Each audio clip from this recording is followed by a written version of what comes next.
आज की इस क्लास के अंदर हम चैप्टर 1 के अभ्यास प्रश्नों को सॉल्व करेंगे। सबसे पहले क्वेश्चन देखते हैं। क्वेश्चन नंबर 1, 300 केल्विन को सेल्सियस में चेंज करना है। तो हम जानते हैं बच्चों, Celsius is equal to kelvin minus 273। तो फर्स्ट क्वेश्चन है हमारे पास 300 केल्विन को, तो हमारे पास हो जाएगा 300 माइनस 273, तो ये हमारे पास कितना आ जाएगा 27 डिग्री सेल्सियस। सेकंड देखिए, 573 केल्विन को चेंज करना है डिग्री सेल्सियस के अंदर, तो ये हमारा आ जाएगा 573 माइनस 273, ये हमारा आएगा 300 degree Celsius. Next question number 2, degree Celsius में दिया है, केल्विन में चेंज करना है। तो हमें पता है kelvin is equal two degree Celsius plus 273।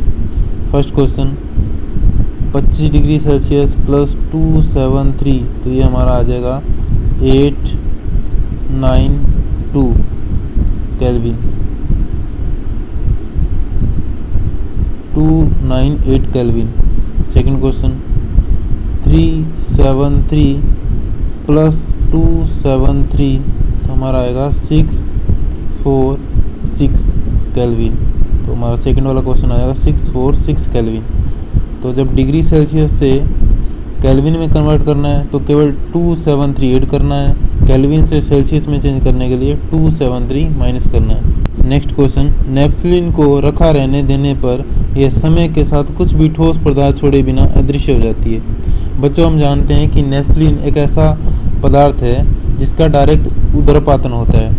ऐसी वस्तुएं जो ठोस से द्रव अवस्था में बदले बिना सीधे गैस अवस्था में चली जाती है, तो उन वस्तुओं को हम जानते हैं कि वे वस्तुएं उदरपातित होती हैं। तो नेफ्थलीन भी एक ऐसा एग्जाम्पल हमने देखा था।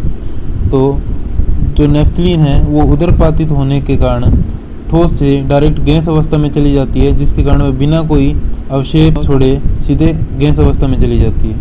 नेक्स्ट क्वेश्चन, हमें इत्र की गंध बहुत दूर बैठे हुए भी पहुंच जाती है, तो इसका कारण है विसरण। विसरण के कारण क्या होता है कि जो पार्टिकल की काइनेटिक एनर्जी बहुत अधिक होती है, जिसके कारण वह दूर दूर तक वायु के साथ पहुंच जाते हैं और हमें सुगंध का अनुभव होता है। क्वेश्चन नंबर 4, निम्नलिखित पदार्थों को उनके कणों के बीच बढ़ते हुए आकर्षण के अनुसार व्यवस्थित कीजिए। बच्चों हम जानते हैं कि सबसे ज़्यादा जो कणों के बीच आकर्षण होता है वो ठोस में होता है, उसके बाद द्रव में और उसके बाद गैस में।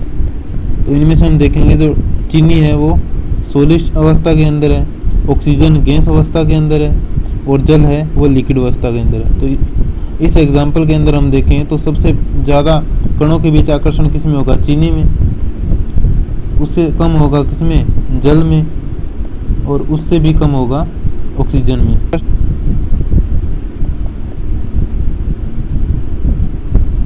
नेक्स्ट क्वेश्चन नंबर 5, निम्नलिखित तापमान पर जल की भौतिक अवस्था कौन सी होती है। तो फर्स्ट 25 डिग्री सेल्सियस पर हम जानते हैं कि 0 से लेके 100 डिग्री सेल्सियस के बीच जो जल है वो कौन सी अवस्था में रहता है, द्रव अवस्था में रहता है। तो 25 डिग्री पर कौन सा हो जाएगा, द्रव अवस्था। 0 डिग्री सेल्सियस है वो मेल्टिंग पॉइंट है, तो इस अवस्था पर जो द्रव है वो ठोस अवस्था में भी होता है और द्रव अवस्था में भी होता है। ये दोनों अवस्थाएं देखने को मिलती है। थर्ड 100 डिग्री सेल्सियस पर, 100 डिग्री सेल्सियस मेल्टिंग पॉइंट है, तो इस पर द्रव अवस्था भी मिलेगी और कौन सी अवस्था मिलेगी, इसके साथ साथ गैस अवस्था भी हमें मिलेगी। तो ये दोनों अवस्थाएं मिलेगी। नेक्स्ट क्वेश्चन, जल कमरे के तापमान पर द्रव अवस्था में रहता है। बच्चों हम जानते हैं कि जो कमरे का टेम्परेचर है वो नॉर्मली 36 से 37 डिग्री लगभग इसके आसपास रहता है। जल का जो बॉइलिंग पॉइंट है वो 100 डिग्री सेल्सियस हो गया और जो मेल्टिंग पॉइंट है वो 0 डिग्री सेल्सियस हो गया, जबकि इन दोनों के बीच जल है वो कौन सी अवस्था में रहता है, द्रव अवस्था में रहता है। इसलिए जो जल है वो कमरे के तापमान पर द्रव अवस्था में रहता है। लोहे की अलमारी कमरे के तापमान पर ठोस अवस्था में रहती है। क्यों? क्योंकि हम जानते हैं कि लोहे की अलमारी है उसका मेल्टिंग पॉइंट बहुत ज़्यादा होता है, जबकि जो कमरे का तापमान है वो 37 से 38 डिग्री के आसपास होता है, जिस पर जो लोहा है वो ठोस अवस्था में रहता है। और ठोस की जो प्रॉपर्टी है कि आकार और आयतन निश्चित रहता है उसको फॉलो करता है, इसलिए जो अलमारी है कमरे के तापमान पर ठोस अवस्था में पाई जाती है। 273 केल्विन पर बर्फ को ठंडा करने पर तथा जल को इसी तापमान पर ठंडा करने पर शीतलता का प्रभाव अधिक क्यों होता है?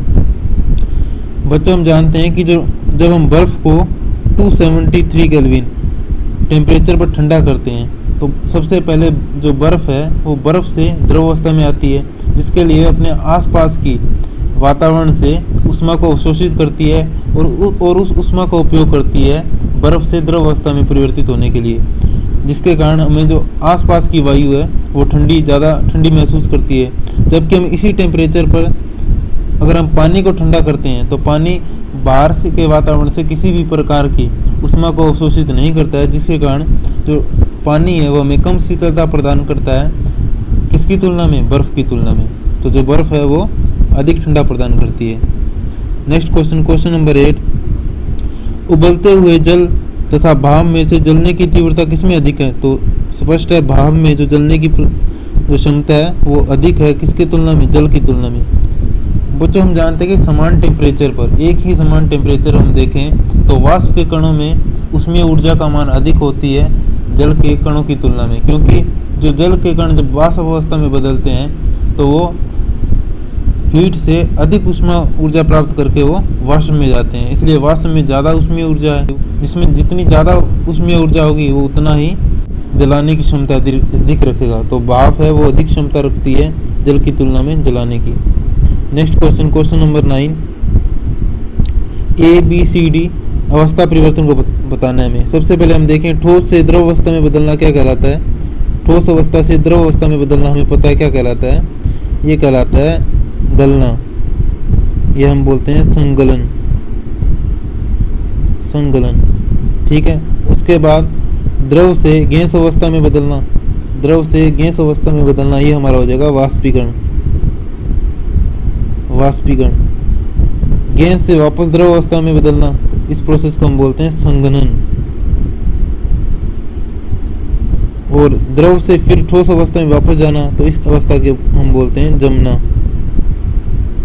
और कोई भी पदार्थ ठोस से सीधे गैस अवस्था में चला जाता है तो इस अवस्था को हम बोलते हैं वाष्पीकरण। इसके विपरीत गैस से सीधे ठोस अवस्था में वापस चले जाना, तो इसको भी हम बोलते हैं वाष्पीकरण। तो ये थे हमारे अभ्यास प्रश्न चैप्टर नंबर 1। 9 क्वेश्चन थे और 9 के 9 हमने सॉल्व कर लिए। Thank you.